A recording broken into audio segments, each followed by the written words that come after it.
আমি যদি দেশের প্রধানমন্ত্রী হই তবে সবার আগে এই পরীক্ষা ব্যবস্থাটা তুলে দেব। মাননীয় প্রধানমন্ত্রী, সম্মানিত সভাপতি ও উপস্থিত সুধীবৃন্দ, ইহার চেয়ে হতেন যদি অনেক কিছু তো হতে ইচ্ছে করে, কিন্তু বাবার অত্যাচারে কি কোনো কিছু করার বা হওয়ার সত্যিই জো আছে? এই তো কদিন আগে বাসার সবাই মিলে নাটক দেখতে বসেছে, আমিও পরিবেশের বন্ধ সুখে আস্তে আস্তে এগোচ্ছি কোন রকমের দর্শকের সাহিত্যে জায়গা দখল করার জন্য। অমনি বাবা গুরুগম্ভীর কণ্ঠে আদেশ জারি করলেন, দুদিন পরে তোমার পরীক্ষা, এখন তোমার এইসব নাটক ফাটক দেখা চলবে না। কি আর করা, দরজার চৌকাঠ থেকেই ফিরে যেতে হলো। যেতে যেতেই শুনতে পেলাম নাটকের ছেলেটি তার বাবাকে বলছে, আমি এবার পরীক্ষা দেব না। ইস, আমি যদি এমন করে বলতে পারতাম, এই নাটকের ছেলেটির মতো হতাম। কিন্তু এ তো শুধু নাটকেই সম্ভব।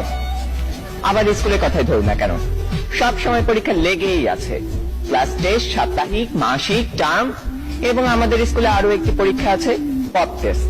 অর্থাৎ বলা নেই কওয়া নেই, স্যার ম্যাডাম ক্লাসে এসে দুম করে বললেন, তোমাদের পরীক্ষা নেব। কি জ্বালা, এমনিতেই পরীক্ষার ভয় বাঁচি না, তা আবার এই পপ টেস্টের ভয় রাত দিন কাঁটা হয়ে থাকতে হয়। জনান্তিকে বলে রাখি, আমি যদি দেশের প্রধানমন্ত্রী হই তবে সবার আগে এই পরীক্ষা ব্যবস্থাটা তুলে দেব। এরই মধ্যে একজন বন্ধু ইশারা করলো, এনেছি। বুঝতে পারলাম গতকাল তাকে হুমায়ুন আহমেদের বোতল ভূত বইটা আনতে বলেছিলাম। কোন রকমে পরীক্ষা শেষ করে উঠে গেলাম লাস্ট বেঞ্চে, দুজনে মিলে মজা করে পড়তে শুরু করে দিলাম। গল্পে আছে হুমায়ুন ভূত পুষে, তা আবার বোতলে করে পকেটে রাখে, সে ভূতের খাবার চাঁদের আলো। ক্লাসের একজন যখন একথা বলে দিল, তখন অঙ্ক স্যার বোতলটা নিয়ে ভূতটাকে এক ঢোকে পেটের ভিতর চালান করে দিলেন। অমনি স্যারের পেটের ভিতর গুড়গুড় শব্দ উঠতে শুরু করলো, আর তিনি হেঁচকি তুলতে লাগলেন। দম ফাটিয়ে হাসতে যাব, হঠাৎ কানে টান পড়তেই শটান দাঁড়িয়ে গেলাম।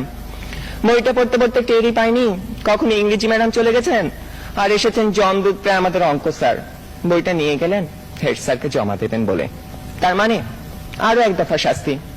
আপনারাই বলুন, এত শাসনের মধ্যে স্বাধীনভাবে কোনো কিছু করার উপায় নেই তো হওয়ার উপায় আছে? ধন্যবাদ সবাইকে।